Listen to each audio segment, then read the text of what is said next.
Halo teman-teman semuanya, kembali lagi bersama kami di Osupan Komik. Kali ini kita akan membahas sebuah komik dengan judul Mr. Ward, seorang mantan pejuang atau mantan tentara yang memiliki kekuatan super. Jangan lupa untuk tonton, like, subscribe, share, dan juga komen. Langsung saja kita simak bersama-sama. Di tengah dunia yang dilanda peperangan tanpa akhir, ada satu pasukan yang namanya membuat musuh gemetar ketakutan. Pasukan bernama Ghost. Mereka bukan sekedar pasukan elit. Mereka adalah bayangan kematian yang berjalan di medan perang. Dan di antara mereka berdiri satu nama yang paling disegani, George Say, atau yang lebih dikenal sebagai Mr. Ward. Di sebuah helikopter, di sana terdapat sebuah unit pasukan khusus dari Republik Aldimir dengan kode name Ghost. Pasukan ini adalah pasukan yang paling ditakuti oleh teroris di dunia dan merupakan unit terkemuka di dunia. Dan di antara mereka ada yang dijuluki yang terkuat bernama George Say. Melihat langsung, dia membantai dan memusnahkan targetnya. Semua orang hormat dan menjadi segan padanya. Sebutan yang paling terkenal adalah Mr. Ward. Namun, pada tanggal 6 Juli 2025, pria terkuat ini menemui ajalnya di dalam pertempuran. Tubuhnya penuh luka tembak dari kepala sampai ujung kaki. Semua tidak luput dari bekas tembakan. Sebelum meninggalnya Mr. Ward, pada tanggal 6 Juli 2025 pukul 2:16, diadakan operasi pemberantasan organisasi teroris. Sebuah helikopter yang membawa pasukan khusus pemberantas teroris terlihat ingin menuju titik pendaratan. Tapi dikarenakan cuaca tidak memungkinkan, sang pilot mengusulkan kepada sang kapten yang bernama Beck untuk merubah titik pendaratan. Tiba-tiba kelompok yang melakukan serangan kejutan menghubungi jika serangan kejutan yang mereka lancarkan gagal. Beck menjadi panik dalam hatinya. Jika begini terus, kita akan kehilangan setengah pasukan. Lalu dia membalas, "Baiklah, kita akan lakukan sesuai rencana." Tiba-tiba George melempar tali untuk turun. "Hei George, apa yang kau lakukan?" ucap kapten dengan panik. Dengan santai George menjawab, "Kapten, aku duluan. Kita bertemu dengan yang lain di titik B." Lalu dia melompat keluar. "Hoi, tunggu. Apa kita bisa putar balik?" ucap kapten dengan panik. Itu tidak mungkin," ucap sang pilot. "Sialan. Baiklah, kita pergi ke titik B," ucap sang kapten sambil berkata dalam hati, "George, semoga kamu tidak mati." Ketika George sampai di bawah, ia langsung melesat ke depan. Tapi sebuah sniper siap membidiknya. Karena insting dalam pertempurannya aktif, George mulai bersembunyi di balik patung. Dor! Satu tembakan dari sniper melesat mengenai patung. Berkat tembakan itu, George tahu lokasi sang sniper. Tanpa menunggu, ia melancarkan tembakan balasan. Dor! Dor! Dor! 3 tembakan mengenai bahu kanan, kiri, dan kepala sniper itu. Lalu dia jatuh dari tempat persembunyiannya. Tapi dari arah belakang George, seseorang menodongkan pistol yang siap menembak kepalanya. "Jangan bergerak." Dengan santai, George menjawab, "Oke." Lalu memutar badan dan menghantam tangan orang bertopeng itu dengan sikunya. Lalu menendang kaki orang bertopeng itu sehingga kehilangan keseimbangan. Tapi sebelum jatuh, George menangkap kepalanya dan krek, bunyi nyaring terdengar dari leher orang bertopeng itu. Detik berikutnya, sekelompok teroris datang dan langsung menghujani George dengan tembakan. Suara dari mesin senapan mulai menggema. Dengan sigap, George menarik tubuh orang bertopeng tadi dan menjadikannya sebagai tameng daging sambil mundur ke arah tembok. "Wah, kalian menyambut tamu dengan sangat kasar." Lalu serangan balasan mulai dilancarkan George dan berhasil mengalahkan mereka semua. Tiba-tiba terdengar suara dari radio komunikasinya. "George, di mana kau? Apa kau baik-baik saja? Cepat jawab." "Di titik kumpul B." Kelompok yang dipimpin Kapten Beck siap mendobrak pintu. "Di mana George?" Kapten Beck dengan kesal menjawab. Dia tidak menjawab panggilannya. Sialan, si tukang bunuh diri itu selalu saja membuat masalah. Tapi ketika mereka berhasil masuk, George di dalam dan berkata, "Kapten, kompleks ini aman. Kalian tidak perlu menanganinya." Mereka semua terkejut. Benar-benar monster. Pantas saja dia dijuluki Mr. Ward. Lalu Kapten Beck mendekatinya dan menarik kerah bajunya. "George, kenapa kau selalu bertindak sendiri? Prajurit yang tidak bisa mengikuti perintah tidak dibolehkan gabung dengan kelompok ini." Tapi dengan santai, George menjawab, "Emang kenapa? Misinya sukses kan? Jadi tidak ada masalah. Lagi pula, jika kita memaksakan operasi dalam situasi seperti itu, unit ini akan hancur. Kau paham kan, Kapten? Sialan emang kau ini pandai bacot. Tiba-tiba ada prajurit yang melapor. Kapten, komandan mencari Anda. Sambil pergi dengan wajah marahnya, ia berkata, kurang ajar, kau selalu mengabaikan perintah. Tapi dengan wajah tenangnya, George menjawab, jangan salah paham, jika ada jalan untuk balas budi untukmu, itu hanya dengan membunuh dan mengalahkan musuh. Aku tak ingin menentangmu, ini semua hanya demi tujuan kita. Sebelum masuk mobil, Kapten Beck memberi perintah terakhir. Aku akan kembali ke markas. Kalian lakukan sesuai dengan perintahku tadi. Seperti perintahku tadi, ucap George dalam hati. Hoi, kalian, apa perintah Kapten? Tiba-tiba semua orang mulai menodongkan senjatanya pada George. Hoi, apa-apaan ini? Ucap George dengan kebingungan. Tapi salah satu dari mereka menjawab, maaf Mr. War, ini semua perintah Kapten Beck. Lalu hujan peluru mulai menghujani tubuh George sang Mr. War. Mulai dari ujung kepala sampai ujung kaki, semua tidak luput dari tembakan. Dalam hati George, dia mulai merangkai teka-teki itu. Jangan-jangan dari awal Beck ingin membunuhku. Aku pasti akan hidup kembali. Tunggu, suara ini. Sofia, suara apa itu tadi? Bau mayat. Ternyata di sampingnya banyak tumpukan mayat. Apa yang terjadi? Aku yakin, aku tadi berada dalam sebuah operasi pemusnahan teroris. Tiba-tiba mayat-mayat itu mulai bergerak dan jatuh ke dalam jurang. Ternyata itu adalah sebuah truk pembuang mayat. Dengan sigap, George berpegangan pada dinding jurang dan berhasil memanjat ke atas. Setelah sampai di atas, ia melihat sekelilingnya dan hanya hamparan laut yang luas yang ia lihat. Dan di pantai hanya terlihat tumpukan mayat. Apa ini garis depan distrik Bizal? Lalu terlihat dua orang yang membuang mayat-mayat itu. Orang yang berkepala botak mulai mengeluh dengan kegiatan tersebut. Lalu temannya menjawab, yah, anggap aja mayat-mayat itu sebagai makanan ikan di Teluk Tokyo. Tanpa sengaja George mendengar ucapan mereka. Apa? Teluk Tokyo? Itu artinya Jepang. Dan itu adalah kampung halamanku. Tanggal 6 Juli 2025, George Say resmi mati. Dan pada tanggal itu juga, dia direinkarnasi di pulau terpencil, Teluk Tokyo.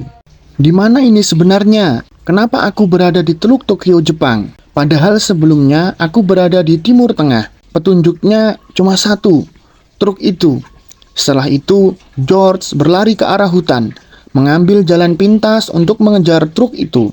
Sial, tubuh ini terlalu lemah. Sambil memaksakan tubuhnya, ia terus mengejar truk itu. Lelah karena cuma lari begini, apa yang telah terjadi pada tubuhku? Aku harus makan dan minum dulu. Lalu ia memandang sebuah tanaman yang dapat menyimpan air. Lalu ia memanjat pohon dan minum air dari tanaman itu. Kejadian ini mengingatkannya saat ia terpisah dari pasukannya di dalam hutan. Saat membayangkan kejadian-kejadian yang ia alami dulu, tanpa sengaja, pandangannya menuju pada sebuah pemukiman. Lalu ia bergegas menuju pemukiman itu. Setelah sampai di pemukiman itu, George mulai melihat sekeliling. Tempat apa ini? Apa tempat seperti ini layak disebut pemukiman? Terlihat jika pemukiman itu penuh dengan sampah. Bahkan para warga di sana tidak tampak seperti manusia. Memang ini Teluk Tokyo, tapi seharusnya tidak ada tempat seperti ini di Jepang. Tanpa sengaja, George menatap sebuah cermin yang sudah pecah. Mengangkat tangannya ke wajahnya. Saat ia melihat dirinya melalui cermin yang pecah, ia berpikir dalam hati, apa ini? Apa yang telah terjadi? Apa aku ini? Aku beneran orang yang berbeda. Tiba-tiba dari arah belakangnya, ada tangan yang memegang bahunya dan berkata, Michio. Dengan refleks ia mulai memegang tangan itu, memutar balik dan menguncit lehernya. Hoi Michio, apa yang kau lakukan? Ini aku, Masa. Dia kenalanku? Kelihatannya dia tidak membawa senjata. Lalu Michio melepas kunciannya. Michio, jadi itu namaku. Nah, guys, karena namanya susah diucapkan, kita hilangkan i-nya. Jadi Miko, apa yang kau lakukan barusan? Apa sebenarnya yang kau inginkan? Apa salahnya jika teman menyapa dan memanggilmu? Ucap Masa sambil memegang lehernya. Begitu ya, baiklah, maafkan aku, ucap Miko sambil mengulurkan tangannya. Lalu Masa meraih tangan Miko dan berkata, Tapi syukurlah kau baik-baik saja. Aku khawatir karena kau dihajar. Belum selesai Masa menjelaskan, Miko menyela. Aku dihajar? Kok bisa? Memangnya apa yang terjadi? Hah? Apa kau tidak ingat di lokasi tambang? Rupanya yang dibilang Zeha benar. Tiba-tiba ada suara dari belakang Masa. Bocah, kau menyebutku nama Zeha tanpa rasa hormat. Apa kau ingin dihajar? Mendengar itu, Masa menjadi panik. Kau, tunggu. Tidak. Ya, jika kau bukan salah satu anggota kru, kau tidak boleh memanggil sembarangan. Tapi seorang budak beraninya memanggilku tanpa rasa hormat. Memang harus diberikan pelajaran dulu. Tiba-tiba satu pukulan mendarat di wajah Masa hingga membuat tubuhnya terpental ke belakang. Hoi, kau sebodoh itu ya sampai lupa dengan peraturannya, ucap Zeha sambil mendekati Masa yang berbaring. Lalu ia menarik rambut Masa sambil menjelaskan peraturan yang dibuatnya. Membuat kesalahan harus dihukum. Membuat kesal harus dihukum. Hukum. Tunggu, sambil menuding. Dia, Miko yang memanggilmu tanpa rasa hormat, ucap Masa yang panik dan melempar semua kesalahannya pada Miko. Zeha berdiri dan melempar Masa ke samping sambil berjalan menuju Miko. Mengatakan betapa menakjubkannya ia masih hidup setelah semua pukulan yang ia berikan. Dia mulai mengepalkan kedua tangannya dengan senyum bangga dan lebar di wajahnya. Zeha menyebutkan bagaimana ia mengamuk, ingin menghajarnya habis-habisan. Sambil berteriak, memberi hukuman karena wajahnya yang kurang ajar. Zeha melayangkan pukulan ke arahnya, yang dengan sigap, Miko menghindari pukulan itu, sambil berpikir, betapa amatirnya pukulan yang dilayangkan orang ini kepadanya. Ia merunduk untuk menghindari pukulan lainnya, sambil bersiap melayangkan pukulan ke arahnya. Miko berkata bahwa ia tidak punya hobi melawan warga sipil. Tetapi jika ia akan terus menyerangnya seperti ini, maka ia akan menaklukkannya. Mendengarnya mengatakan itu, Zeha memujinya karena tahu bagaimana caranya bicara omong kosong. Menggunakan kekuatan fisiknya, dia melayangkan pukulan lurus tepat ke wajah Zeha. Pukulan Miko yang lemah itu hanya menggores hidungnya dan mendorongnya mundur, membuatnya marah. Dia kemudian melesat ke arah Zeha dengan kecepatan penuh, sambil berpikir dalam hati, betapa lemah tubuh ini, lebih lemah dari yang dia kira. Melihatnya bergegas mendekat, Zeha secara naluriah melayangkan pukulan yang dengan mudah dihindari oleh Miko. Dia memutar tubuhnya pada saat yang tepat dan berpikir dalam hati bahwa dengan tubuh yang rapuh ini, jika dia menggunakan sikunya dengan momentum yang tepat, itu akan memiliki kekuatan yang cukup. Setidaknya melukai Zeha, dan sikunya tiba-tiba mengenai Zeha tepat di hidungnya. Cairan merah mulai menetes dari hidungnya. Sambil memegangi hidungnya, Zeha berlutut. Melihat itu, Miko mengatakan kepadanya, "Tidak mungkin kau bisa mengalahkanku dengan kemampuan bertarung yang seperti itu." Sambil menatap Zeha, dia menyuruhnya untuk mencari lawan yang lain, kecuali dia punya keinginan untuk mati. Kemudian Miko membalikkan punggungnya dan berjalan menjauh darinya. Sementara Zeha menarik pisau dari balik bajunya. Dia berteriak pada Miko sambil mengatakan, "Siapapun yang berani melawanku, dia akan mendapat 100 hukuman."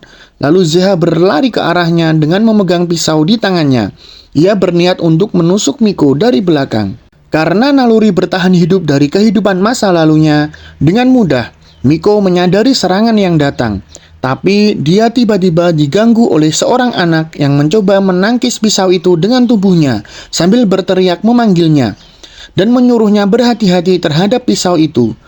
Saat pisau itu siap menusuk tubuh anak itu, Miko dengan terampil menyeimbangkan dirinya kembali dan bergegas mendorong pisau yang akan Zeha tusukkan ke arah samping. Sambil menggertakkan giginya karena marah, Miko bertanya pada Zeha, apakah dia siap untuk bertarung sampai mati, karena dia menghunuskan pisau kepadanya. Miko mendorong tangannya ke depan, lalu dia memukul Zeha tepat di lehernya. Pukulan itu membuatnya tidak bisa bernapas dengan benar dan tersedak. Dia kemudian melempar Zeha hingga kehilangan keseimbangan dan jatuh ke tanah. Anak yang datang menyelamatkan Miko berdiri di sana, terkejut sekaligus kagum dengan kehebatan bela diri Miko. Miko kemudian duduk di atas Zeha sambil mencengkeram lehernya, menarik tangannya ke belakang, siap untuk meninju wajahnya. Dengan ekspresi ketakutan di wajahnya, Zeha segera menyadari kekalahannya. Dia kemudian memohon pada Miko untuk menunggu, sambil gagap menanyakan hal itu. Sambil menggertakkan giginya dengan kemarahan membara di matanya. Miko mengatakan kepadanya bahwa tidak ada tunggu dalam pertarungan sampai mati, dan kemudian pukulannya mendarat tepat di wajah Zeha. Dengan tangan berlumur darah, Miko melihat wajah Zeha yang babak belur yang dia hancurkan dengan pukulannya. Dia kemudian dengan kecewa melihat tinjunya sambil berpikir dalam hati bahwa dia hanya mampu melakukan kerusakan sekecil ini, bahkan setelah menggunakan seluruh berat badannya. Dengan asap yang mengepul dari tinjunya yang berlumur darah, dia memutuskan bahwa dia harus melakukan sesuatu terhadap tubuhnya yang rapuh ini terlebih dahulu. Anak yang membantu Miko berteriak kepadanya, "Sebenarnya apa yang sedang terjadi?" Melihat anak itu, Miko bertanya, apakah mereka dekat? Mendengar itu, anak itu bertanya apakah Miko mencoba mempermainkannya dengan menanyakan pertanyaan konyol seperti itu. Berhati-hati terhadap anak itu. Miko memberitahunya bahwa dia telah kehilangan ingatannya. Khawatir dengan jawaban seperti itu, anak itu memperkenalkan dirinya, menyebut dirinya Kyo, dan mengatakan bahwa dia tinggal di sebelah rumahnya. Miko memutar kepalanya lagi dan meminta maaf kepadanya, mengatakan bahwa dia juga tidak ingat namanya.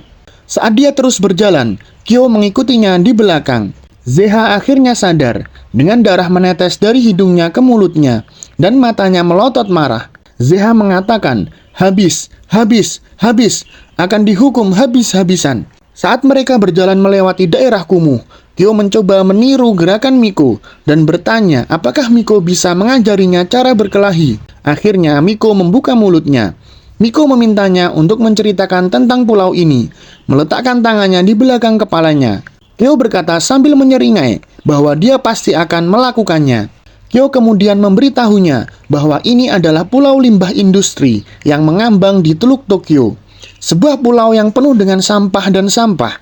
Dengan ekspresi serius di wajahnya, Miko berpikir dalam hati, apakah pernah ada tempat seperti itu di Jepang? Saat mereka terus berjalan, Kyo kemudian memberitahunya bahwa para pria dipaksa bekerja di lokasi penambangan dan wanita serta anak-anak hanya bisa menjual barang atau mengumpulkan sampah. Dan dengan keamanan yang mengerikan seperti itu, dia menyimpulkan dengan menyebut pulau itu sebagai lubang kotoran. Melihat sekeliling, Miko berpikir dalam hati betapa tempat ini lebih buruk daripada daerah kumuh di zona konflik. Miko tiba-tiba menyadari jika Kyo ngiler melihat sepotong roti. Penjaga toko melihat anak itu ngiler, menyuruhnya pergi karena dia mungkin tidak punya uang untuk membelinya. Saat Kyo mulai berdebat dengan penjaga toko tentang bagaimana dia bisa berasumsi seperti itu, tiba-tiba tangan Miko datang dari belakang dengan uang di tangannya. Dia kemudian meletakkan uang itu di meja dan menyuruh penjaga toko untuk memberinya roti itu.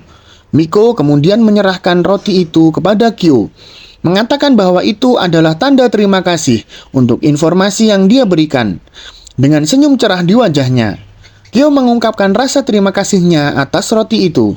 Lalu Kyo bertanya dari mana dia mendapatkan uang itu. Miko hanya menjawab dengan mengatakan bahwa itu harta rampasan perang dari sebelumnya. Mengingat kembali saat dia menjarah uang dari Zeha, dia memberitahu Kyo bahwa dia tidak melakukan hal-hal seperti menjarah dari tentara yang terbunuh. Tetapi di tempat yang tidak dikenal, uang itu penting untuk bertahan hidup. Kyo terus memandanginya dengan mengatakan dia seperti orang yang sangat berbeda. Sampai rumah, Kyo membuka pintu rumahnya dengan riang memberitahu ibunya bahwa dia sudah pulang. Dia berlari ke arah ibunya sambil memegang roti di tangannya. Dia memberitahu ibunya bahwa hari ini mereka akan berpesta karena Miko membelikannya roti. Sambil tersenyum hangat di wajah ibunya yang kurus dan pucat, dia berterima kasih kepada Miko dan memanggil Kyo bahwa mereka harus makan bersama. Lalu Kyo menggosok perutnya dan memberitahu ibunya bahwa dia sudah makan.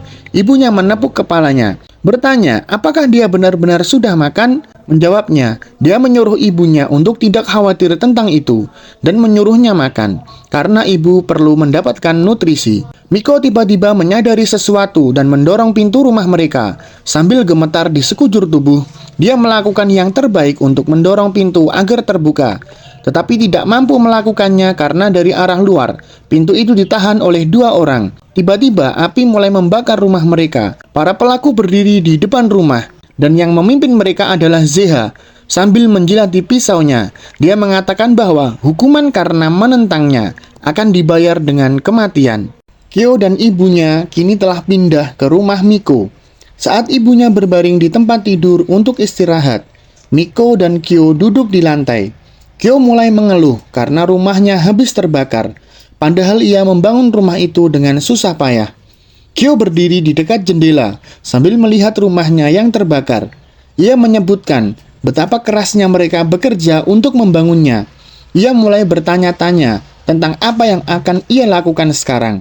Ibu Kyo kemudian memanggil Miko, menanyakan apakah benar-benar boleh mereka tinggal di sini. Sambil mengikat tali busurnya, ia mengatakan bahwa ini adalah transaksi murni dan bahwa ia membutuhkan mereka untuk memberinya semua informasi mengenai sistem manajemen pulau, jaringan pasokan makanan, dan hal-hal penting lainnya. Merasa terganggu dengan cara bicaranya, Kyo menyuruhnya berhenti bicara begitu dingin. Sambil menatap Miko, ia mengatakan bahwa Miko menjadi aneh sejak kehilangan ingatannya. Mendengar itu, Miko hanya duduk diam sambil berpikir dalam hati bahwa anak itu benar. Ia bersikap seperti orang yang sama sekali berbeda dari Miko yang mereka kenal. Ia kemudian teringat kembali ke saat ia dikhianati oleh sekutunya dan terbunuh, mengatakan bahwa itu mungkin sesuatu yang diatur oleh Kapten Beck sendiri. Dengan ekspresi wajah marah, ia berpikir dalam hati bahwa ia pasti tidak akan membiarkan hal itu berlalu, dan ia pasti akan keluar dari pulau ini dan memusnahkan para pengkhianat. Di pagi hari, ia memutuskan untuk berolahraga dan memulainya dengan melakukan handstand. Setelah hanya melakukan 2 push-up handstand, tubuhnya mulai bergetar. Saat ia mencapai batasnya, ia kemudian berpikir dalam hati bahwa ia perlu membangun kembali kekuatan otot dan kekuatannya dari nol. Ia kemudian memperhatikan masa berlari ke arahnya sambil memanggilnya. Ia berpikir dalam hati bahwa orang ini adalah Masa ketika ia pertama kali bertemu Zeha. Masa kemudian menyuruh Miko bergegas dan ia akan terlambat ke lokasi penambangan. Mendengar itu, Miko menyadari bahwa itu akan menjadi kesempatan bagus baginya untuk mengumpulkan informasi sebanyak mungkin. Di lokasi penambangan, Miko berbaris bersama para penambang lainnya. Miko tiba-tiba memperhatikan para pekerja yang berdiri di sampingnya dan berpikir dalam hati bahwa mereka adalah krunya Zeha yang ia pukuli. Seorang pria yang berdiri di depan mereka berteriak bahwa ada pengumuman darurat hari ini. Sambil menggertakkan giginya, pria ini mengatakan bahwa Zeha yang bertugas mengawasi G Squad telah meninggal. Ia kemudian menunjuk jarinya ke arah Masa, memanggilnya G8. Ia kemudian memberitahunya bahwa ia akan menggantikan Zeha. Mendengar itu, Masa berdiri terkejut dengan pengumuman tersebut. Saat semua orang terus menambang, mereka diberlakukan seperti budak, dipaksa melakukan kerja manual di terowongan dari jam 7 pagi hingga 11 malam. Lingkungan kerja itu mengerikan dan keras. Ia tidak cocok disebut dengan pekerjaan, tapi lebih cocok jika disebut perbudakan. Seorang pengawas tiba-tiba memukul perut pekerja lain, menyebutnya beban karena ia bekerja terlalu lambat. Masa menaruh tangannya di bahu pekerja yang gemeteran, ketakutan karena melihat semua kejadian itu. Lalu Masa memberitahunya bagaimana skuad lain sama seperti biasanya, tetapi ia adalah pengawas di sini dan ia meyakinkannya bahwa ia tidak akan memukul siapapun dan menyuruhnya untuk terus menggali dengan kecepatannya sendiri. Dengan kekaguman di matanya yang berkaca-kaca, ia memanggilnya pengawas Masa. Berjalan ke pekerja lain, Masa menyuruhnya beristirahat sebentar karena ia terlihat agak terlalu lelah. Tiba-tiba, pengawas yang menendang perut pekerja lain mendatangi Masa dengan keras bertanya kepadanya, metode macam apa yang ia terapkan. Dengan bersikap baik kepada budak belaka, ia kemudian mendorong Masa menjauh, mengatakan bahwa seorang pengawas seharusnya tidak melakukan sesuatu yang begitu lemah. Ia menatap para pekerja dengan seringai di wajahnya. Ia memberitahu mereka betapa orang-orang manja membuatnya kesal dan bertanya apakah ia harus mendisiplinkan mereka sebagai gantinya. Tiba-tiba, sebuah beliung menghantam kakinya.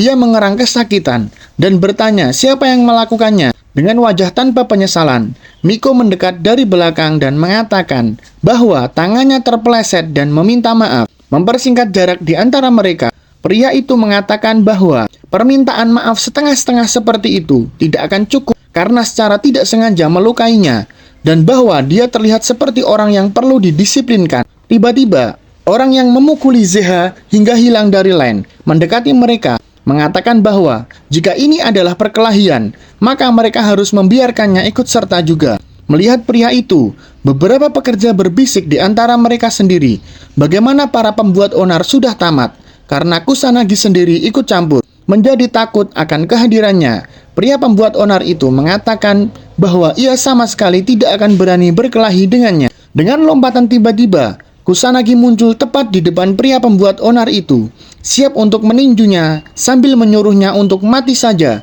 jika ia tidak akan berkelahi. Pukulan Kusanagi menghantam sisi lateral tulang tengkorak depan pria itu, membuatnya pingsan. Melihat pukulan itu, Miko berpikir dalam hati bahwa itu bukan hanya kekuatan mental, dan bahwa ia memukul titik vital tubuh manusia dengan tepat. Menatap Miko, Kusanagi bertanya, apakah ia akan melawannya saat ini? Dengan ekspresi kosong di wajahnya, Miko memberitahunya bahwa ia tidak percaya pada perkelahian yang tidak berarti. Mendengar itu, Masa mendekati Miko dari belakang, memanggilnya dan menyuruhnya menggunakan bahasa yang sopan. Kusanagi berdiri penasaran saat ia mendengar nama Miko. Bertanya apakah itu benar-benar Miko. Berlari ke arahnya dengan seringai lebar di wajahnya. Ia menyebutkan betapa ia ingin bertemu dengannya. Melihatnya berlari ke arahnya, Miko bersiap dan mengambil posisi bertarung. Ia kemudian melontarkan beberapa pukulan sekaligus ke arahnya, yang dengan mudah ia blokir. Melihat serangan Kusanagi yang terus-menerus, para pekerja khawatir di antara mereka sendiri. Bagaimana Miko melawan serangan gencar seperti itu? Saat ia terus memblokir serangan pukulan itu, Miko berpikir dalam hati, bagaimana kecepatan, bobot, dan akurasinya semua adalah kelas 1. Ia melanjutkan dengan mengatakan bahwa meskipun fisiknya semuanya kelas 1, tetapi ayunan lebar selalu menciptakan celah. Menggunakan kesempatan itu, Miko menghindari pukulan itu dengan melompat ke samping. Menggunakan kekuatan tubuhnya, ia memukul wajah Kusanagi. Para pekerja berdiri di sana dengan terkejut, dan ketakutan terlihat di wajah mereka saat mereka mengatakan bagaimana ia berhasil mendaratkan pukulan pada Kusanagi. Melihat ke atas, Miko menyadari bahwa pukulannya tidak pernah mengenai Kusanagi, tapi telah diblokir oleh tangan kirinya. Seringai lebar tampak di wajahnya. Merasa gembira dengan keahlian Miko, Kusanagi memberitahunya bahwa mereka harus bertarung sampai salah satu dari mereka hancur. Tiba-tiba, seseorang datang dari suatu tempat dan berteriak kepada mereka untuk diam. Para pekerja semua berlutut sambil menundukkan kepala kepadanya. Orang ini adalah Direktur Akechi. Ia berjalan melewati kerumunan yang membungkuk menuju Kusanagi dan Miko. Dengan kemarahan yang tampak di matanya, ia memanggil Kusanagi. Lalu Kusanagi berbalik menghadapnya. Akechi kemudian bertanya, apakah ia berniat mematahkan semangat para budak dengan perkelahian yang tidak berarti? Dengan tatapan tegas di wajahnya, Akechi menatapnya dan bertanya, apakah ia ingin dilaporkan kepada keluarga Bloodout? Sambil tertawa, Kusanagi berjalan menuju Akechi. Dia mengatakan bahwa itu hanya bimbingan edukasi. Ia tidak berniat untuk mematahkan semangat mereka. Akechi hanya melewatinya, bertanya apakah ia menyebutnya bimbingan, ketika yang bisa ia lakukan hanyalah berkelahi. Jangan bercanda, aku tidak mengharapkan otak dari orang idiot. Dengan wajah kesal dan tangan mengepal, Kusanagi menahan amarahnya. Kemudian Akechi berjalan ke para pekerja, bertanya apakah pekerjaan mereka adalah merangkak. Dengan ekspresi jijik di wajahnya, ia melihat mereka dan menyuruh mereka untuk terus menggali tanpa membuang sedetik pun jika mereka tidak ingin dibuang. Saat ini sudah jam 2 siang, waktunya istirahat makan siang. Makan hanya sedikit. Miko berkomentar, makanan ini dingin dan tidak berasa. Para pekerja kemudian mulai mengeluh, makanan ini tidak cukup untuk makan siang. Tapi para pengawas menerima kualitas makanan yang cukup baik, bisa makan sampai kenyang. Tiba-tiba, Masa mendekati Miko dan menyerahkan kotak makannya kepadanya, menyuruhnya memakannya. Miko pertama-tama menatapnya kosong, lalu langsung menolaknya, mengatakan bahwa ia tidak menginginkannya. Terkejut dengan penolakan itu, Masa bertanya, mengapa ia tidak menginginkannya? Miko mengatakan bahwa ia tidak berniat berutang budi. Lalu Masa duduk di samping Miko. Masa menghela napas, mengatakan bahwa itu bukan budi dan itu adalah biaya masalah saat mereka membuat masalah dengan ZH. Dan Masa menyalahkan dirinya sendiri karena ia pengecut. menunjukkan perhatian dan kekhawatiran yang tulus. Ia menceritakan bagaimana itu tidak benar baginya, dan bahwa setidaknya itu yang paling bisa ia lakukan untuk meminta maaf dan memintanya untuk memakan jatah makan siangnya. Lalu, Miko mengambil sepotong ayam goreng darinya. Miko mengatakan bahwa untuk satu pernyataan palsu, satu potong ayam goreng sudah cukup. Saat Miko mengunyah ayam goreng, ia memberitahu Masa bahwa mereka sudah impas dan bahwa ia harus makan sekarang. Tiba-tiba, dua pekerja mendekatinya dari belakang, mengatakan bahwa jika ia tidak menginginkannya, ia harus memberikannya kepada mereka. Karena lelah dengan perkelahian mereka, akhirnya Masa memberi masing-masing sepotong ayam goreng. Dan hanya itu. Mendengar itu, kedua pekerja bertanya, apakah itu benar-benar boleh dilakukan? Tiba-tiba, seseorang yang menunjuk Masa sebagai pengawas datang dan bertanya kepada mereka, berapa lama budak berencana untuk terus makan? Dan kemudian ia memerintahkan mereka semua untuk berdiri dengan cepat dan kembali ke posisi mereka dan mulai menambang. Saat mereka terus bekerja, para penambang ini diperlakukan seperti budak, dipaksa melakukan kerja fisik yang keras, dan bahwa mereka tidak memiliki hak asasi manusia. Tiba-tiba, seseorang pria tua yang melewati Masa jatuh ke tanah dengan gelembung keluar dari mulutnya. Melihat orang tua itu jatuh, Masa berlutut untuk mengecek dan bertanya apakah ia baik-baik saja dan menyuruhnya bertahan. Sementara seseorang berjalan ke arah mereka, melihat insiden seperti itu terjadi dan menyuruh Masa menjauh. Kemudian ia menendang pria tua yang pingsan itu, membuatnya terbalik telentang. Lalu ia jongkok untuk memeriksa denyut nadi orang tua itu dan mengumumkan bahwa ia telah meninggal. Ia kemudian berteriak kepada para pekerja, mengatakan bahwa ini adalah sampah dan menyuruh mereka membuangnya ke dalam tanah. Masa gemetar dalam kesedihan. Ia memberitahu Miko untuk tidak memaksakan diri terlalu keras. Tempat ini menggambarkan bahwa hidup manusia lebih murah daripada sampah dan kematian dianggap hal sepele dan penambangan tidak berhenti. Seseorang kemudian membunyikan bel, memberitahu mereka bahwa pekerjaan selesai untuk hari ini. Gemetar karena kelelahan, Masa mencoba berdiri dengan bantuan skopnya. Saat ia menghela napas lega, mengatakan bahwa akhirnya selesai. Dengan ekspresi terkejut di wajahnya, ia melihat Miko, bertanya mengapa ia masih terlihat sangat energik.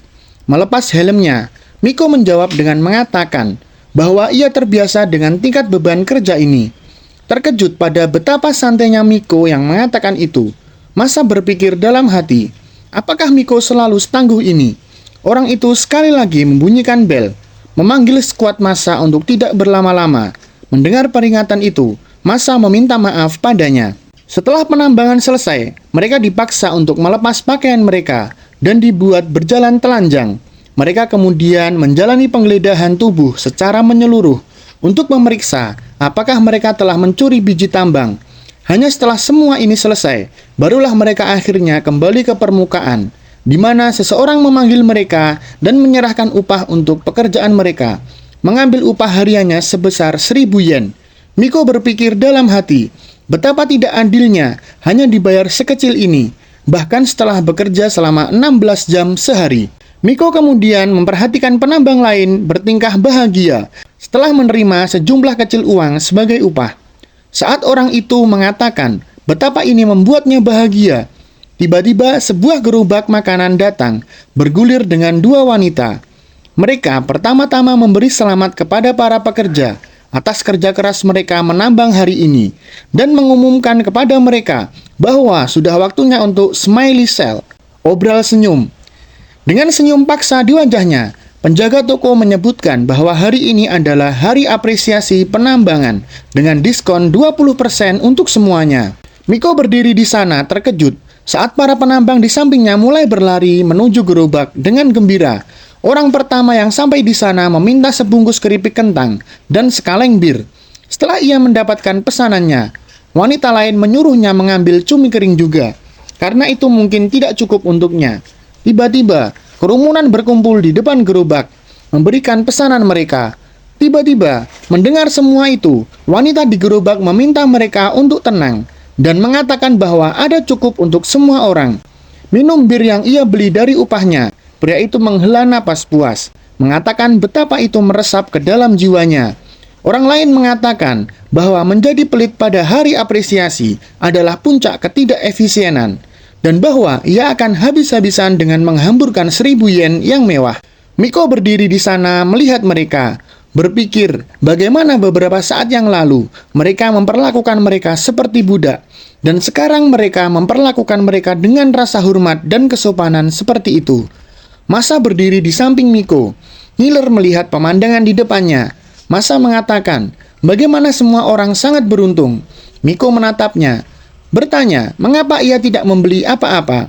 Mengusap air liurnya, Masa mengatakan bahwa ia telah memutuskan untuk bertahan sampai ia mendapatkan Paradise Pass. Terkejut mendengar kata itu untuk pertama kalinya, Miko bertanya, apa itu Paradise Pass? Mendengarnya, ia mengatakan itu. Masa terkejut, bertanya, apakah ia tidak ingat tentang bagaimana mereka memberitahu mereka tentang itu ketika mereka datang ke pulau ini. Kembali ke flashback. Masa mengingat hari pertamanya di pulau itu, sementara seseorang yang berdiri di depan mereka menjelaskan kepada mereka bahwa mulai hari ini mereka adalah budak yang merangkak di dasar bumi. Melihat para budak, pria itu kemudian mengatakan bahwa mereka akan diperkerjakan melampaui batas mereka dan hanya diberi sisa-sisa makanan. Hidup mereka akan lebih buruk daripada ternak. Memegang kertas emas, Paradise Pass di tangannya, ia menyebutkan bagaimana bahkan penghakiman neraka bergantung pada uang, dan jika kalian mau dapat tali untuk keluar dari neraka, maka tabunglah 1 juta yen dan membeli Paradise Pass ini. Dan dengan itu, mereka akan diberi kebebasan keluar dari pulau. Orang-orang mulai bersemangat melihat bahwa setidaknya ada harapan bagi mereka untuk melarikan diri dari tempat ini, dan bahwa mereka pasti akan mulai menabung untuk membeli Paradise Pass.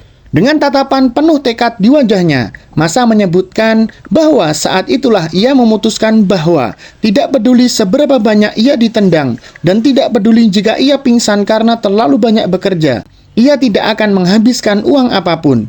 Miko kemudian menyimpulkan semua potongan teka-teki itu. Ia mengatakan bagaimana tidak ada pemberontakan meskipun kondisinya mengerikan begini adalah karena 2 umpan. Umpan yang pertama adalah yang disebut harapan dalam bentuk Paradise Pass. Ia kemudian menyebutkan umpan lain yang disebut kesenangan dalam bentuk hari apresiasi dan bagaimana orang melupakan harapan saat tenggelam dalam kesenangan. Karyawan tambang dan backingan mereka mengerti hal ini. Memegang upahnya, ia berjalan menuju Masa, bertanya kepadanya berapa banyak yang tersisa untuk Paradise Pass. Terkejut dengan pertanyaan itu, Masa bertanya, mengapa Miko ingin tahu tentang hal itu? Menatap tepat ke matanya, Miko menyarankannya untuk tidak khawatir dan bahwa ia tidak akan membocorkan informasi rahasia. Sambil menyerahkan upahnya, Miko memberitahunya bahwa ia hanya ingin mendukung pelariannya. Sambil berjalan di tepi tebing, Miko mengulangi bagaimana tinggal sisa 60.000 yen lagi yang harus dikumpulkan. Sambil memegang dagunya, Miko mengatakan bahwa menambahkan gajinya itu menjadi 2.000 yen per hari dan bahwa mereka akan dapat mencapainya dalam 30 hari. Khawatir dan bingung, Masa bertanya kepadanya, mengatakan bahwa meskipun ia berterima kasih atas bantuannya, ia masih tidak mengerti mengapa Miko mau bersusah payah membantunya seperti ini. Berdiri di tepi tebing, Miko melihat ke bawah laut saat ia berbicara, mengatakan bahwa itu semua untuk kepentingannya sendiri. Melihat perairan yang tertutup bebatuan, Miko bertanya kepada Masa, apakah ada pantai atau dermaga di pulau ini? Menunjuk lurus, Masa mengatakan bahwa memang tidak ada tempat seperti itu di pulau ini. Berjongkok di tepi tebing, Masa memberitahunya bahwa pulau ini dikelilingi oleh tebing curam di semua sisi. Miko kemudian memutuskan untuk menuruni tebing, mengatakan bahwa ia harus memeriksa bagian bawah sana. Saat ia mulai menuruni, Masa memanggilnya, mengatakan bahwa berbahaya melakukan hal seperti itu, dan bahwa melarikan diri adalah ilegal. Mendengar itu, Miko bertanya, apakah benar-benar ada hukum di zona tanpa hukum ini?